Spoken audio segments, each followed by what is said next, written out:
Morning students. So in this video I will let you know about how metal and non-metal react with acid, okay, or base. So the reaction with acid, the different metal react very differently with the different acid, okay. वो differently react करते हैं सब अपने अपने अलग तरीके से because some metals are highly reactive whereas some metals are least reactive that is why the different metal react differently. So whenever the metal react with an acid, and it must be a dilute acid. So what do you mean by dilute acid? See, the acid which we found in the laboratory is in the form of concentrated or dilute. So dilute वो acid होता है जिसको हम थोड़ा light, उसका reaction थोड़ा light कर देते हैं by adding water in it. Okay. So जो concentrated होता है उसकी power बहुत ज़्यादा होती है as compared to the dilute one. Okay, so whenever the metal react with the dilute acid, it always form salt and hydrogen gases releases. ठीक है, ये याद रखेंगे आप कि जब भी मेटल रिएक्ट करता है with acid and it should be dilute acid, then it forms salt and hydrogen gas. So let us take one example, that is magnesium. If magnesium react with dilute hydrochloric acid, it form magnesium chloride, that is a salt and hydrogen gas. But it is not the same for all the metal. Okay, as I told you, different metal react differently with acid, so it is not possible with all the metal. Magnesium react in this way, aluminum react with in this way, zinc react, iron react, but not copper. It shows no reaction with dilute HCl. Okay, so these all are arranged in increasing order of their reaction. ठीक है, तो magnesium ज्यादा reactive है, aluminium उससे कम, zinc उससे कम, iron उससे कम, copper react ही नहीं करता है HCl के साथ. ओके, नाउ अभी हम बात कर रहे थे डाइल्यूट HCl की.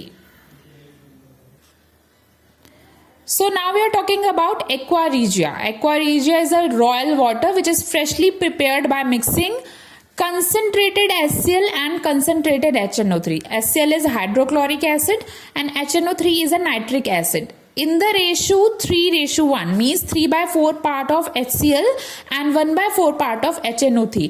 When these two mix, then aqua regia is formed, and aqua regia is a royal water. ठीक है, so ये कैसे रिएक्ट करता है देखिए. Aqua regia, very important topic it is.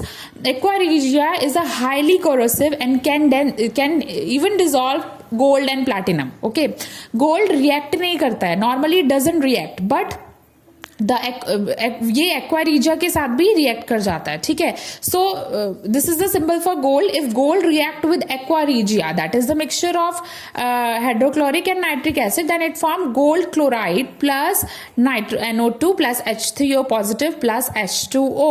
That means जो एक्वा रिजिया है वो इवन गोल्ड के साथ भी रिएक्ट कर जाता है, जबकि गोल्ड बाकी इतना इजीली और इतना उससे किसी के साथ रिएक्ट नहीं करता है, फिर भी एक्वा रिजिया के साथ रिएक्ट कर जाता है. दैट मीन्स एक्वा रिजिया इतना ज्यादा कोरोसिव नेचर का है. सो आपने देखा होगा ज्वेलरी शॉप्स पे हम अपनी कोई भी जो ज्वेलरी है उसको पॉलिश करवाने के लिए ले जाते हैं. सो what happened, they just dip that jewelry in this solution, aqua regia solution. So the thin layer of the thin above layer, which is dirtiest layer, will become fallen down and the जो अंदर की layer है, जो new layer होगी, वो दिखने लगती है. इसीलिए आपकी ज्वेलरी जो है वो चमकने लगती है. ठीक है, समझ में आ रही है बात. तो हम जब भी शॉप पे जाते हैं कुछ भी ज्वेलरी पॉलिश करवाने के लिए, तो वो इस एक्वा रिजिया के सॉल्यूशन में डिप करते हैं. जो अपर लेयर होती है वो रिमूव हो जाती है और नीचे की न्यू लेयर दिखती है, और इस वजह से आपको ज्वेलरी नई नजर आती है. Okay, that is a aqua regia solution. So अभी मैंने रिएक्शन बताया आपको मेटल का with dilute acid and then with an aqua regia, इन दोनों के साथ. अभी हम मेटल को नाइट्रिक एसिड के साथ रिएक्ट करवा के देखेंगे. तो nitric acid it is a strong oxidising agent, और इतना स्ट्रॉन्ग ऑक्सीडाइजिंग एजेंट होता है कि it oxidise the hydrogen to produce water and then itself get reduce to any of the nitrogen oxide. पहले तो वो क्या करता है, इट ऑक्सीडाइज हाइड्रोजन, हाइड्रोजन को ऑक्सीडाइज करके वाटर बनाता है और फिर खुद ही इटसेल्फ ही it reduce to any of the nitrogen oxide, चाहे वो NO2 बनाएगा, चाहे NO चाहे N2O. So as I told you, अभी डिफरेंटली रिएक्ट करते हैं. तो अगर मैं बात करूं डाइल्यूट HNO3 की, और अगर मैं इसका रिएक्शन मैग्नीशियम के साथ कराती हूँ, then it form magnesium nitrate. Dilute HNO3 के साथ रिएक्ट करके MgNO3 twice plus H2 magnesium nitrate बना रहा है. बट अगेन इफ अगर मैं डाइल्यूट की जगह मॉडरेट HNO3 लेती हूँ और सेम मेटल के साथ रिएक्ट करवाती हूँ, MgHNO3 सेम रिएक्ट कर रहा है, but this time it is moderate, not dilute, not even concentrated, but it is in moderate condition. तो इस बार आप देखिए MgNO3 twice plus nitrous oxide और वाटर फॉर्म होगा.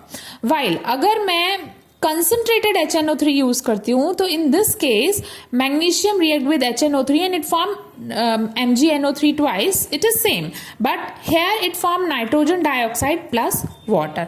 सो आप देख रहे हैं कि as the concentration of the HNO3 increases, the oxidising effect of HNO3 also increases. ठीक है, उसकी ऑक्सीडाइजिंग इफेक्ट भी इंक्रीज हो रही है. अंडरस्टैंड? तो हमने क्या देखा कि कुछ मेटल डाइल्यूट HNO3 के साथ कैसे रिएक्ट, कुछ और बनाते हैं, कुछ मॉडरेट के साथ रिएक्ट करके कुछ और बनाते हैं, और कंसंट्रेटेड के साथ रिएक्ट करके कुछ और बनाते हैं. तो अगर मैं मैग्नीशियम और मैंगनीज की बात करूं, तो ये डाइल्यूट HNO3 के साथ रिएक्ट कर जाते हैं, लेकिन but there are certain metal which do not react with dilute HNO3, जो डाइल्यूट HNO3 के साथ रिएक्ट ही नहीं करते. For example if I am talking about copper, तो copper react only with concentrated HNO3, वो डाइल्यूट HNO3 के साथ रिएक्ट नहीं करता है. और अगर मैं बात करती हूँ Zn और Al, जिंक और एल्यूमिनियम की, then they do not react with concentrated HNO3, मतलब ये कंसंट्रेटेड HNO3 के साथ भी रिएक्ट नहीं करते हैं. तो this means that all the metal react differently with different acid. Okay, now if I talk about non metals, then non metal क्या, नॉन मेटल रिएक्ट करते हैं एसिड के साथ. तो same way non metal generally do not react with acid, non metal acid के साथ generally react नहीं करते हैं. Okay, so these are all about reaction with acid of non metal and metal. Now reaction with basis, metal और non metal basis के साथ कैसा react करते हैं. तो अगर मैं बोलूं कि आप कैसे डिफाइन कर पाएंगे कि कोई भी चीज एसिड है या बेस, तो बेसिस का क्या है, बेसिस आप आइडेंटिफाई कर सकते हैं, it is soapy to touch and bitter in taste. उसका टेस्ट बिटर होगा और वो टच करने में सोपी होगा. तो जैसे कि सोडियम हाइड्रोक्साइड है, कैल्शियम हाइड्रोक्साइड है, या सोडियम कार्बोनेट है, ये सब सोडियम कार्बोनेट, सोडा, ये सब आपके बेसिस है. ठीक है, अब हम पढ़ते हैं कि how metal react with bases. So metal also react with bases to produce hydrogen gas. हमेशा मेटल जब भी बेस के साथ रिएक्ट करते हैं तो वो क्या बनाते हैं, हाइड्रोजन गैस बनाते हैं, हाइड्रोजन गैस रिलीज करती है. तो मेटल जब भी बेस के साथ रिएक्ट करता है तो सॉल्ट बनता है या कोई बेस पार्ट पर हाइड्रोजन गैस हमेशा रिलीज होता है. तो we'll take one metal Zn, zinc, and base NaOH is a base, इसके साथ रिएक्ट कराया तो आपका बना sodium zincate which is a salt, and hydrogen gases releases. Now again if we take aluminium, it react with NaOH as in the presence of some water, it forms sodium aluminate and hydrogen gas releases. So whenever metal react with bases, the hydrogen gases releases. And if I'm talking about non-metal, तो non metal generally base के साथ react नहीं करते, बल्कि उसका oxide जो है react करता है बेसिस के साथ. Okay, so oxides of non metal react with basis and they form salt plus water. Okay, non metal oxide base के साथ रिएक्ट करके सॉल्ट और वाटर बनाता है. तो नॉन मेटल ऑक्साइड, देखिए नॉन मेटल कार्बन हो गया, नॉन मेटल ऑक्साइड हो गया CO2. तो CO2 को जब मैं NaOH के साथ रिएक्शन करवाती हूँ तो मिलेगा मुझे Na2CO3, that is sodium carbonate which is a salt, and जो है water is released. Okay, again अगर मैं कोई और बेस लेती हूँ, CO2 को CaOH2 से करवाती हूँ तो कैल्शियम कार्बोनेट प्लस H2O. ठीक है, so non metal oxide react करते हैं बेसिस के साथ और क्या बनाते हैं, सॉल्ट प्लस वाटर. ना वन मोस्ट इंपॉर्टेंट थिंग कि कौन सी चीज किसके साथ रिएक्ट कर सकती है, कौन सी चीज नहीं कर सकती रिएक्ट, कि आप कैसे याद रखेंगे. So for this displacement reaction is must, and displacement reaction give better evidence about the reactivity of metal. ठीक है, इसको समझाने के लिए यहाँ पे हम देखते हैं कि मैंने एक बीकर लिया, इस बीकर में मैंने आपका सॉल्यूशन लिया, that is copper sulphate solution. ठीक है, ये मेटल का एक्वस सॉल्यूशन है किसी मेटल कंपाउंड का। ठीक है, और मैंने इसमें आयरन डिप किया, iron is also a metal.